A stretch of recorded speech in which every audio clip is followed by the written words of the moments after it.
ഈ അള്ളാഹുവിനെ കുറിച്ച് അള്ളാഹു ചെയ്തു തന്ന നിഅമത്തിനെ കുറിച്ചൊക്കെ ഈ മനസ്സിലാക്കുമ്പോൾ സുബ്ഹാനല്ലാഹ്, എത്ര അള്ളാഹിനെ പറഞ്ഞാലും സ്തുതിച്ചാലും ഓർത്താലും പഠിച്ചാലും മതിയാവാത്ത ഒരു പടച്ചവനാണ് അള്ളാഹ്. നമ്മുടെ മുഖത്തിന് നമ്മുടെ ഫേസിൽ തന്നെ 3 രൂപത്തിലുള്ള വെള്ളം വരും. കണ്ണില് വെള്ളം വരും, മൂക്കിൽ വരും, വായിലും വരും. വരുന്നല്ലോ ഒരേ ടാങ്കിൽ നിന്നിട്ട് വരുന്നതോ വ്യത്യസ്തമാണ്. അല്ലെ, ഇതൊരു അത്ഭുതമാണ്. 3 വെള്ളങ്ങൾ, 3 തരത്തിലുള്ള വെള്ളം. നമ്മുടെ കഴിവാണോ? നാം ചെയ്തതാണോ? അല്ല. പിന്നീട് ആരാണ്? അല്ലാഹു സമദ്. ഇതിന്റെയൊക്കെയും ഹൽഖ്, അതിന്റെയൊക്കെയും പ്രൊഡക്റ്റുകൾ, അതൊക്കെയും പടച്ചുവിടുന്നത് വെവ്വേറെയായി, വേറെ തരത്തിലുള്ള, വേറെ രുചി, വേറെ മാനം. അല്ലെ, ഓരോന്നിന്റെ രുചി വേറെ, ഓരോന്നിന്റെ സ്മെല്ല് വേറെ വേറെ. എത്ര ചൂടുകാലം വന്നാലും, ഏത് വേനൽക്കാലം വന്നാലും നമ്മുടെ വീടിന്റെ മുറ്റത്തിലുള്ള കിണറിന്റെ വെള്ളം വറ്റിപ്പോകും, ബോറിന്റെ വെള്ളം വറ്റിപ്പോകും. എന്നാൽ വറ്റിപ്പോകാത്ത ഒരു കുഴിയുണ്ട്. ഏത് കാലത്തും ഏത് സമയത്തും. അതേതാ? നമ്മുടെ തൊണ്ടക്കുഴി. വെള്ളം വറ്റിപ്പോയാൽ എന്താ അവസ്ഥ? അതിന്റെ വെള്ളം ഒന്ന് വറ്റിപ്പോയാൽ അവസ്ഥ എന്താ? പിള്ളാടത്തെ ഒരു കൂട്ടുകാരനുണ്ടായിരുന്നു, ഇസ്മായിൽ പറഞ്ഞു. ഇവിടെ പോലെ പ്രായമുള്ള മനുഷ്യനാണ്, മരിച്ചുപോയി. അള്ളാഹു പുറത്തു കൊടുക്കും. 5 വക്ത നിസ്കാരത്തിനും പള്ളിയിലും, പള്ളിയുടെ കുറച്ച് ദൂരമുള്ള വീടാണ്. പക്ഷെ അയാൾ എപ്പോ വരുമ്പോ അയാളുടെ വായിൽ ചോക്ലേറ്റ് ആണ്. നിസ്കാരത്തിന് പോലും വായിൽ ചോക്ലേറ്റ് വെച്ച് നിസ്കരിക്കുന്ന ഒരു മനുഷ്യൻ. നമ്മ എത്ര അന്തരില്ല പറഞ്ഞാലും പറയാം. കാരണം അയാൾക്ക് നാവ് ഉണങ്ങുന്ന ഒരു രോഗമാണ്. വെള്ളയില്ല, തൊണ്ടയിൽ വെള്ളയില്ല, നാവിൽ വെള്ളയില്ല. ആ വെള്ളം വരണമെങ്കിൽ ഒരു ചോക്ലേറ്റ് വെച്ച് കൊടുത്താലേ വെള്ളം വരും. നിസ്കാരത്തിലടക്കം അയാൾ നിസ്കാരം ആ രൂപത്തിൽ നിസ്കരിച്ചാലേ പറ്റൂ, അല്ലെങ്കിൽ നിസ്കരിക്കാൻ പറ്റൂല. ചെല്ലിയാ മതിയോ? അപ്പൊ പൈസ കൊടുത്ത് വാങ്ങിയതാണ്. നമുക്ക് അലഹംദുലില്ലാ കുറച്ച് വാദം പറഞ്ഞിട്ട് തൊണ്ടോളം പോന്നിങ്ങനെ ഒന്നും തൊണ്ടക്കുഴിയിലുള്ള വെള്ളം ഒന്ന് ഇറക്കി കൊടുത്താൽ മതി. ആണ്ടരടിയായി എവിടെ? അപ്പൊ വെള്ളം തരുന്നവനാര്? ഇവിടെ തൊണ്ടക്കുഴി നനക്കുന്നവനാരാ? അള്ളാന്റെ സുബ്ഹാനല്ലാഹ്. അല്ലാഹ് എത്ര വലിയ, നമ്മുടെ ജീവിതത്തിൽ എത്ര നിയമത്തുകൾ കോരി വാങ്ങി തന്ന പഠിച്ചോനാ. ഇവിടെ മൂക്കട്ടെ വരുന്നത് രാവിലെ വന്ന പാട് വരാണ്. ഒരു കൂട്ടുകാരനാണ്, ഒരു ഉസ്താദാണ്. അദ്ദേഹത്തിന്റെ ഭാര്യന്റെ വില, അദ്ദേഹത്തിന് മൂക്കിൽ ഇങ്ങനെ ബ്ലഡ് വരാണ്. ഇവിടെ മൂക്കട്ടല്ല വരുന്നത്. ചോര വന്നാൽ എന്തായിരിക്കും ഇവിടെ അവസ്ഥ? ചോര വന്നാൽ അവസ്ഥ എന്തായിരിക്കും? അപ്പൊ ബ്ലഡിൽ നിരന്തരമായി ഇവിടെ ഇങ്ങനെ വെള്ളം പോലെ മൂക്കിൽ ചോര ഇങ്ങനെ ഒലിച്ചു വരുന്നുണ്ട്. സുബ്ഹാനല്ലാഹ്. ഇവിടെ ചെറിയൊരു ഓപ്പറേഷൻ കഴിഞ്ഞിട്ട് പോലും അത് റാത്തായിട്ടില്ല. ഈ ക്ലാസ്സിൽ പ്രത്യേകിച്ച് ദ്വാരക്കോളെ വലിയ പ്രതീക്ഷയോടെ ഈ സമയത്ത് ദ്വാരന്നാൽ, നല്ല മുഅ്മിനീങ്ങൾ ആമീൻ ചൊല്ലുന്ന സദസ്സിൽ ദ്വാരന്നാൽ നീ ഉത്തരം തരുമെന്ന പ്രതീക്ഷയോടെയാണ് ഏൽപ്പിച്ചതെങ്കിൽ പടച്ചോനെ, ആ കൂട്ടു പ്രവാസിയാണ്. അള്ളാഹുവേ, ആ പ്രശ്നം കൊണ്ട് നാട്ടിൽ വന്ന് ഓപ്പറേഷൻ കഴിഞ്ഞിട്ട് പോലും വലിയ സുഖമില്ല. അള്ളാഹ് നീ മാറ്റിക്കൊടുക്കണേ റഹ്മാനെ, നീ മാറ്റിക്കൊടുക്കണേ അള്ളാഹ്. നിനക്ക് കഴിയും പടച്ചോനെ, നീ ഖുദ്റത്തുള്ളവനാണ്. അന്ത സമദ്, അന്ത അഹദ്, അന്ത ഖദീർ. നീ ഖുദ്റത്തുള്ളവനും സമദും അഹദുമാണല്ലോ. ആ നിന്റെ ഖുദ്റത്ത് കൊണ്ട്, സമദീയത്ത് കൊണ്ട് ആ പ്രിയപ്പെട്ട കൂട്ടുകാരന്റെ മൂക്കിൽ ഉള്ള അസുഖങ്ങൾ എന്താണെങ്കിലും അത് മാറ്റിക്കൊടുക്കണേ അള്ളാഹ്. ശിഫ ചെയ്ത് കൊടുക്കണേ അള്ളാഹ്. നല്ല നമ്മെ പോലെ റാഹത്തുള്ള, സന്തോഷിക്കുന്ന ഒരവസ്ഥ ആ കൂട്ടുകാരന്റെ ജീവിതത്തിൽ നീ ഉണ്ടാക്കി കൊടുക്കണേ അള്ളാഹ്. നീ ഉണ്ടാക്കി കൊടുക്കണേ അള്ളാഹ്. നമ്മുടെ മൂക്ക്, നമ്മുടെ കണ്ണ്, നമ്മുടെ ചെവി, നമ്മുടെ ശരീരത്തിന്റെ ഓരോ ഭാഗത്തിലുള്ള അവയവങ്ങൾക്കും നീ തന്ന റാഹത്തും സന്തോഷവും മരിക്കുന്നത് വരെ നീ നിലനിർത്തണേ അള്ളാഹ്. അൽഹംദുലില്ലാഹ്. എത്ര സ്തുതിച്ചാലും അതാണ് നമ്മുടെ ആരെയും ആക്രമിക്കുന്നവരല്ല. ഇതിന്റെ ഇടയ്ക്ക് ഞങ്ങളുടെ പടച്ചോൻ വലിയ അക്രമിയാണെന്നോ ഒരാൾ പറയുന്നു. പടച്ചോൻ വലിയ അക്രമിയാണ്. എന്ത് പറയാൻ കാരണം? അത് പറയാൻ ന്യായമുണ്ട്. നിങ്ങൾ മുസ്ലിമീങ്ങൾ സ്വർഗത്തിൽ, കാഫിരിങ്ങൾ നരകത്തിൽ. മുസ്ലിമീങ്ങൾ സ്വർഗത്തിൽ, കാഫിരിങ്ങൾ നരകത്തിൽ. അല്ലെ, ശരിയല്ലേ? പക്ഷെ ഈ കാഫിറായ ഒരു കാഫിറായ ഉമ്മാന്റെ മോനായതുകൊണ്ട് അതാക്കിയ അന്നല്ലേ ഒരു കൃഷ്ണന്റെ മകനായിട്ട് ജനിച്ചു വന്ന ഒരു മകൻ ഓ കാഫിറാണ്. ഒരു മുഹമ്മദിന്റെ മകനായി ജനിച്ചു വന്ന ഒരു മോൻ മുസ്ലിമാണ്. അല്ലെ? അപ്പൊ മുസ്ലിം ആക്കിയത്, കാഫിറാക്കിയത് അള്ളാന്നെ. എന്നിട്ടോ കാഫിറിന് നരകം, മുസ്ലിമിന്റെ സ്വർഗം. തെറ്റല്ലേ? അത് ദുൽമല്ലേ എന്നാണ് ഒരാൾ. അത് അക്രമമല്ലേ? അല്ലെ? നമുക്ക് ശരിയല്ലേ?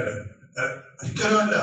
അല്ല, ഒരിക്കലും അക്രമിയല്ല. ഇപ്പൊ നാളെ നമ്മോട് പല രൂപത്തിലുള്ള ചോദ്യം അന്ന് ചോദിക്കും.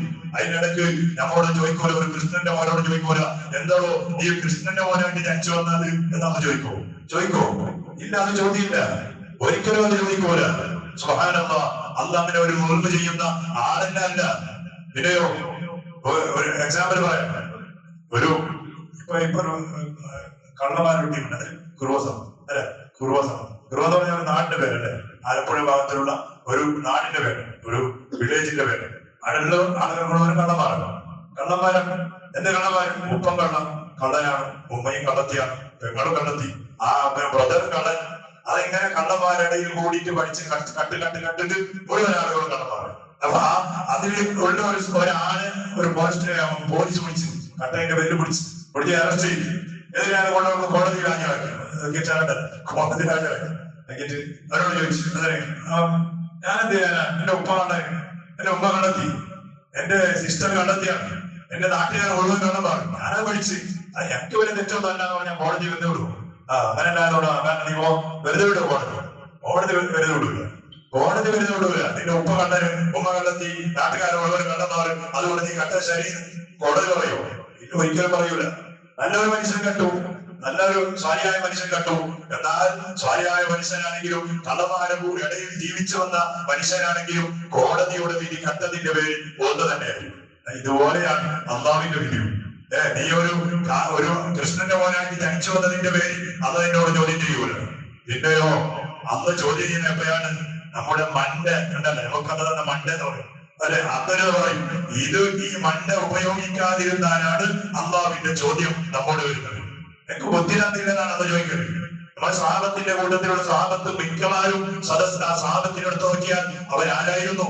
ഇന്നത്തെ പോലെ കൃഷ്ണനും ബൈരനും എന്ന പേരല്ലെങ്കിലും, അറബികളോടുള്ള ജാനിയുള്ള പേരാണെങ്കിലും അവർ മുസ്ലിങ്ങളുടെ മക്കളായിരുന്നു.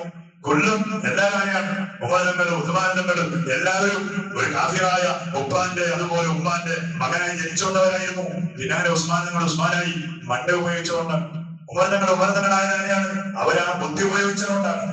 അക്കൂട്ടത്തിൽ ഒരു സ്വാമിക്ക് മാത്രമാണ് എല്ലാവരും പേര് കേൾക്കുമ്പോ റളിയല്ലാഹു പറയും. ഒരു സ്വാമിന്റെ പേര് കേൾക്കുമ്പോ വേറെ പറയും. എന്താ? കറമല്ലാഹു വജ്ഹ. ആരെ പേര് കേൾക്കുമ്പോ അലി ഇബ്നു അബീ ത്വാലിബ്. അലിയാർ ഞങ്ങളുടെ പേര് കേൾക്കുമ്പോ പ്രത്യേകമായ ഒരു ദ്വായ കറമല്ലാഹു വജ്ഹ. എന്റെ കാരണം അറിയോ? അലിയാർ ഞങ്ങൾ ഒരിക്കൽ പോലും മറ്റുള്ള വിക്രാന്തിനെ ആരാധിച്ച ആളല്ല. അതുകൊണ്ട് ആ പേരാണ്. ബാക്കിയുള്ള എല്ലാ ആളുകൾ എടുത്തു നോക്കിയാൽ എന്തെങ്കിലും ഒന്നുണ്ടാവും. പക്ഷേ അതൊക്കെ ഉണ്ടായിട്ട് പോലും അവർക്ക് അത് വലിയ സ്ഥാനം കൊടുത്തില്ല. മണ്ണ് ഉപയോഗിച്ചു. ഇപ്പൊ ചെറിയ ഒരു കൃഷ്ണന്റെ മോനായിട്ട് ജനിച്ചതുപോലെ ചെറിയ പ്രസവിച്ച പാട് അല്ലെങ്കിൽ പ്രായപൂർത്തിയാകുന്നതിന്റെ മുമ്പ് മരിച്ചു പോയാൽ സ്വർഗത്തിലാണ്. ആ കുട്ടി സ്വർഗത്തിലാണ് അല്ലെ? സംശയമുണ്ടോ? ചെറിയ മക്കൾ സ്വർഗത്തിലാണ്. അവർക്ക് ചോദ്യമില്ല. മോനാരതാ? കൃഷ്ണന്റെ മോനാണ് അല്ലെങ്കിൽ സീതന്റെ മോനാണ് എന്നാ പ്രശ്നമില്ല. ഇനി പ്രായപൂർത്തിയായി എന്നിട്ടും അയാൾക്ക് ബുദ്ധിയുടെ സമനില തെറ്റിയാലോ അയാൾ ഭ്രാന്തനായി അന്ന് ചോദിക്കോ? അതാണ് ചോദ്യം ഉണ്ടാവോ? ഇല്ല. എല്ലാത്തിന്റെ കാരണം അടിസ്ഥാനം മണ്ടയാണ്, ബോധം.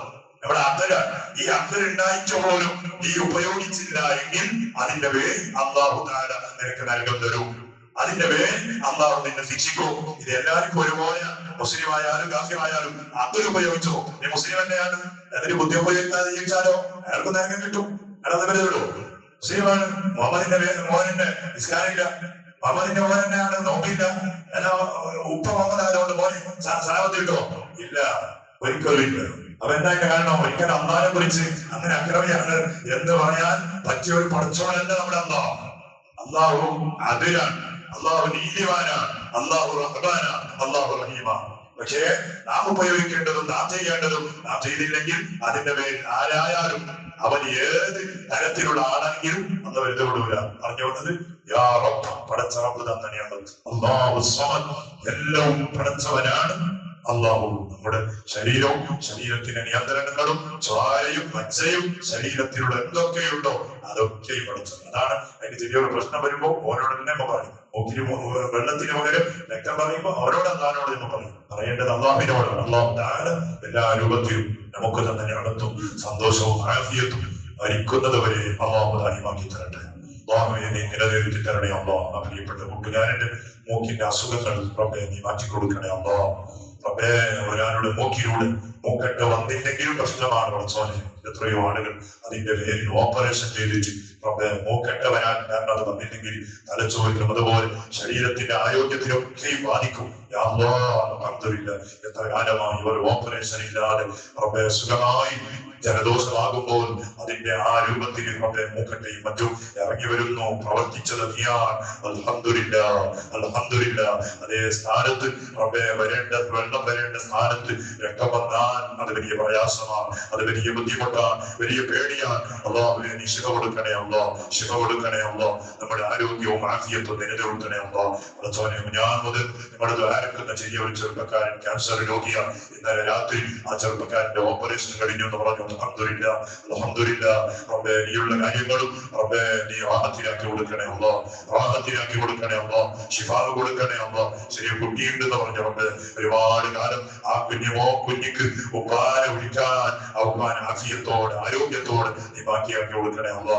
ഞങ്ങൾക്ക് മക്കളുടെ പഠിച്ചോനെ, ആ മക്കൾക്ക് ഞങ്ങളെയും ഒരുപാട് കാലം ഉപ്പാനെ വിളിക്കാൻ ഞങ്ങളെയും ആഫിയത്തോടെ ആരോഗ്യത്തോടെ നീ നീട്ടിത്തരണേ അള്ളാനെ. ഇവിടെ മക്കൾക്കും ഭാര്യമാകുന്ന ഉപ്പ, കുടുംബങ്ങൾ, നാട്ടുകാർ, സ്നേഹിതന്മാർ, അയൽവാസികൾ, ഭക്ഷണം തന്നവർ, വസ്ത്രം തന്നവർ, വെള്ളം തന്നവർ, സഹായിച്ചവർ, സഹകരിച്ചവർ അള്ളാ, കഴിഞ്ഞ റമദാനിൽ ഈ പള്ളിക്ക് വേണ്ടി ചോദിച്ചപ്പോ എത്ര ആളുകളാണ് ചെറുതും വലുതുമായ സഹായങ്ങളും സദഖകളും ഹദിയകളും തന്നത്. അള്ളാഹുവേ അത് അങ്ങനെയുള്ള ഒരു ചിന്ത ഉദിച്ചതിന് വേണ്ടി തുടക്കം കുടിച്ച നമ്മുടെ ഇവിടുത്തെ ജമാഅത്ത് കമ്മിറ്റിക്കാർ, ഇവിടുത്തെ നാട്ടുകാർ, പള്ളിയുടെ ജമാഅത്തിന് വേണ്ടി നിരന്തരമായി ഓടി വരുന്ന ആളുകൾ എല്ലാവർക്കും അല്ലാഹ് ആഫിയത്ത് നിലനിർത്തണേ അല്ലാഹ്, ആരോഗ്യം നിലനിർത്തണേ അല്ലാഹ്. ചെറിയ ഒരു രോഗം തന്നിട്ട് പോലും ഞങ്ങളെ നീ ബേജാരിലാക്കല്ലേ അല്ലാഹ്, പരീക്ഷിക്കല്ലേ അല്ലാഹ്. നിന്റെ പേര് നമ്മുടെ ജമാഅത്ത് നഷ്ടപ്പെട്ടു പോകും, നമ്മുടെ നിസ്കാരം സമായി പോകും. പടച്ചവനെ നീ പരീക്ഷിക്കല്ലേ അല്ലാഹ്, സന്തോഷം നൽകണേ അല്ലാഹ്. റബ്ബേ പ്രവാസികളായി അധ്വാനിക്കുന്ന നമ്മുടെ മക്കള്, കുടുംബങ്ങള്, നാട്ടുകാർ, സ്നേഹിതന്മാർ, മരുമക്കള്, ജ്യേഷ്ഠാനുജന്മാർ യാ അല്ലാഹ്, പടച്ചവനെ അങ്ങനെ പലരും ആഫിയത്തുള്ള ദീർഘ ആയുസ് കൊണ്ടവരെയും ഞങ്ങളെയും നീ അനുഗ്രഹിക്കണേ അല്ലാഹ്. ഓരോരുത്തരും ചെയ്യുന്ന ആയുഷത്തിന്റെ എന്തൊക്കെ വഴികളുണ്ടോ അതിലൊക്കെയും വലിയ ബറക്കത്ത് നൽകണേ അല്ലാഹ്. ഖൈറായ ജോലി കിട്ടണമെന്ന് ആഗ്രഹിക്കുന്നവർ അവർ വിചാരിക്കുന്നതിനേക്കാൾ ഖൈറായ ജോലി അവർക്ക് നീ നൽകണേ അല്ലാഹ്. മരിച്ചുപോയ നമ്മുടെ എത്ര കുടുംബങ്ങളും ഇന്ന് പള്ളിക്കാട്ടിലാണ് പടച്ചോനെ യാ അല്ലാഹ്. റജബ് കടന്നു വരാൻ അടുത്തിരിക്കുകയാണ് അല്ലാഹ്. കഴിഞ്ഞ റജബിന്റെ ഒന്നാമത്തെ ദിവസം اللهم بارك لنا في رجب وشعبان وبلغنا رمضان എന്ന ദുആ നടന്നപ്പോ നമ്മുടെ സദസ്സിലും നമ്മുടെ നാട്ടിലും ഉണ്ടായിരുന്ന എത്ര മുഅ്മിനീങ്ങളും മുഅ്മിനാത്തുകളും അല്ലാഹു റജബിനെ എത്തുമ്പോ അവരില്ലല്ലോ പടച്ചോനെ, അവർക്കെല്ലാം നീ പൊരുത്തു കൊടുക്കല്ല, മഗ്ഫിറത്ത് നൽകല്ല, മർഹമത്ത് നൽകല്ല. അവരുടെ ബർസഖിയായ ലോകം നീ റാഹത്തുള്ള സന്തോഷമുള്ള ലോകമാക്കണേ റബ്ബ്. ബിഹബ്ബി സയ്യിദിനാ മുഹമ്മദ് صلى الله عليه وسلم. حسبنا الله ونعم الوكيل، نعم المولى ونعم النصير. حسبنا الله ونعم الوكيل، نعم المولى ونعم النصير. حسبنا الله ونعم الوكيل، نعم المولى ونعم النصير. صلى الله على محمد صلى الله عليه وسلم. صلى الله على محمد صلى الله عليه وسلم. صلى الله